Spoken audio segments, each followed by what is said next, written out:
Likus vos porai dienų iki Kazanėje, Rusija vykstančios vasaros universiados pabaigos, Lietuvos delegacijos medalių kraitį kaip reikiant papildė baidarių ir kanojų irkluotojai.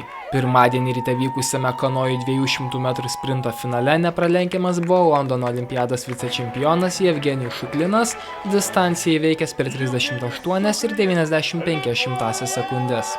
Buvo šiokia tokia nerimas, nes vis tiek vienintelis šansas, jeigu Europos čempionate startuoja, gali visada pasakyti, gerai, kitais metais tikrai bus geriau, o dabar jau gal vienintelė tokia universiada karjeroje ir antro šansą jau neturėčiau, tai dėl to labai džiaugiuosi, kad pavyko medalį tokią savo kolekciją įsidirbti. Blogai pavyko startą padaryti, padariau kelis įrius, buvau vietoj, iškart mačiau, kad Rusas jau pusė korpusą į priekį iššokęs, bet visą distanciją reikėjo vytis, bet gerai, kad nepritruko jėgų ant finišo.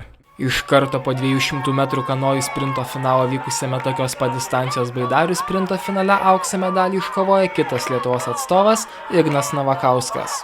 Kaip visai neblogai, vis dėlto pirma vieta, pirmas aukso medalis tokiuose rimtesnėse varžybose.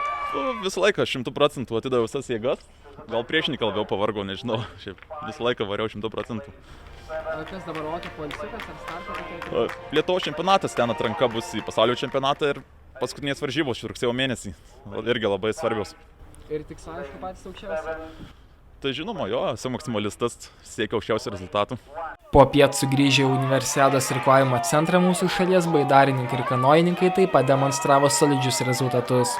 Jevgenijus Šuklinas iškovojo antrąjį auksinį apdovanojimą per vieną dieną. Šį kartą jis finišavo pirmas vienviečių kanojų 500 metrų sprinto rungties distancijoje.